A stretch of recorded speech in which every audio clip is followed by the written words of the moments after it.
If your computer just crashed, don't worry about it. I'll let you know where all the IT pros go. Before reinstalling Windows and changing settings you're unfamiliar with, let's check something that Windows already knows. It's called Event Viewer. It's already built into your computer, and today I'm going to show you exactly how an IT professional uses to troubleshoot it. Let's figure this out.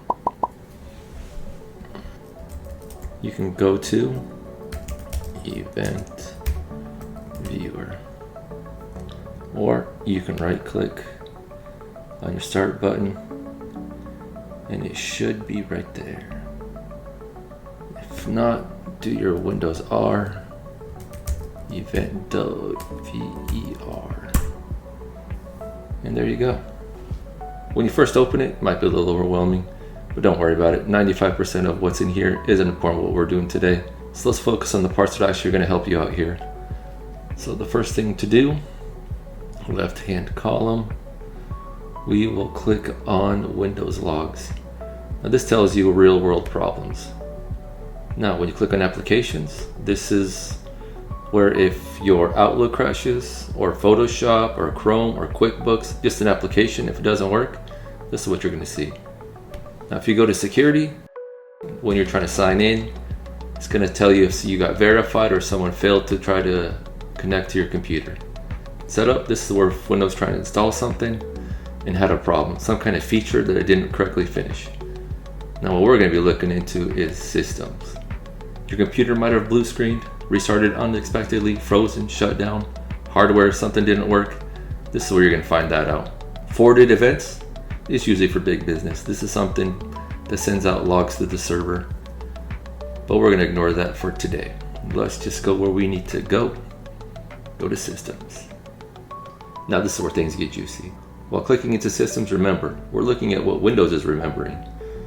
There's a few columns here, but let's narrow down our search for date and time. So if you know when your computer crashed or when you got a blue screen, then just match it up to this and see what kind of error levels you're getting.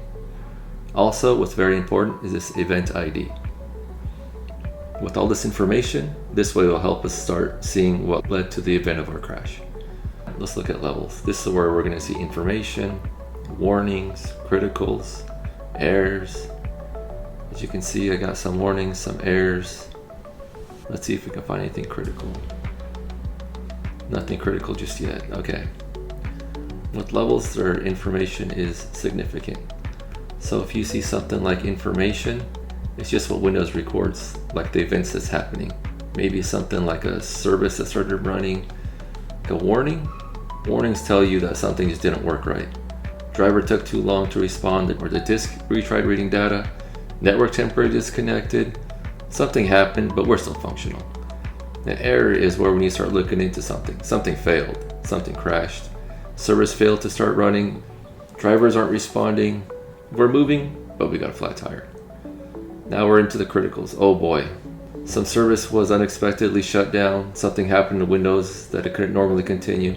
Power loss, blue screen, frozen systems, forced powered shutdowns, kernel panics. Yeah, those are pretty bad. The best way to understand all these analogies is with the hospital analogy. For information, you're just in for a routine checkup. When you have a warning, think of it as a fever. I can still walk into the hospital. When you have an error, you got a broken leg. You can make it, but it's kind of painful.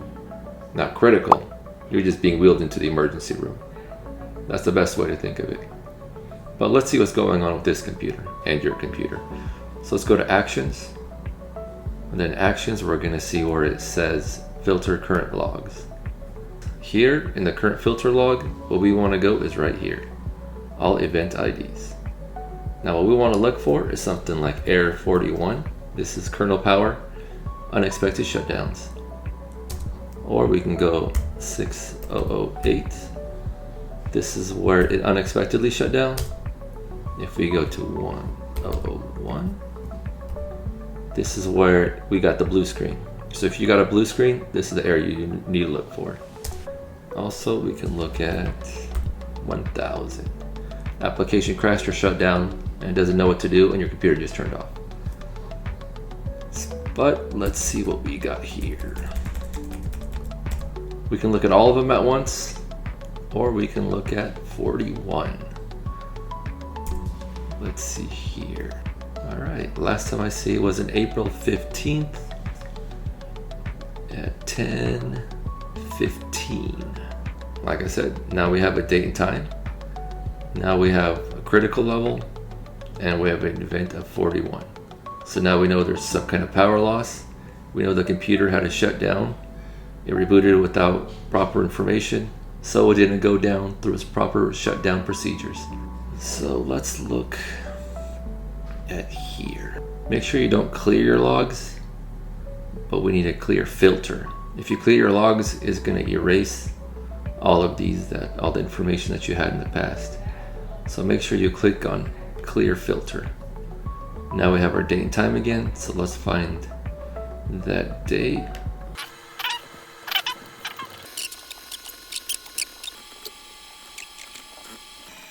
Found our event. Here's critical.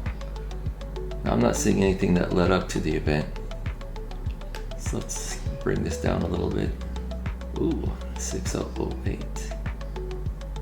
This is where the system didn't properly shut down. What I like about 6608 is that it tells you what time it shut down before this.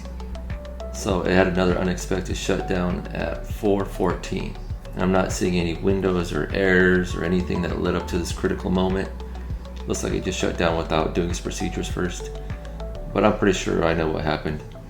On this laptop, the battery wasn't charged and it just died. The computer doesn't know why it turned off. It just knows it didn't go through the proper procedures. Virtually, it could be anything.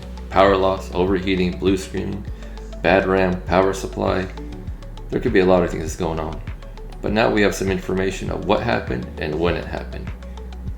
But remember, Event Viewer won't always tell you exactly the problem, but it almost always gives you the first clue. Learning where to start is half of troubleshooting already. If this video helped you out, let me know. Or if there's an event ID that you don't know what it is or need help with, also let me know, and I'll see what I can do. At least I can point you to the best direction. Well, thanks for watching Computer Simplified. And if this helped you, throw a thumbs up because it might help somebody else.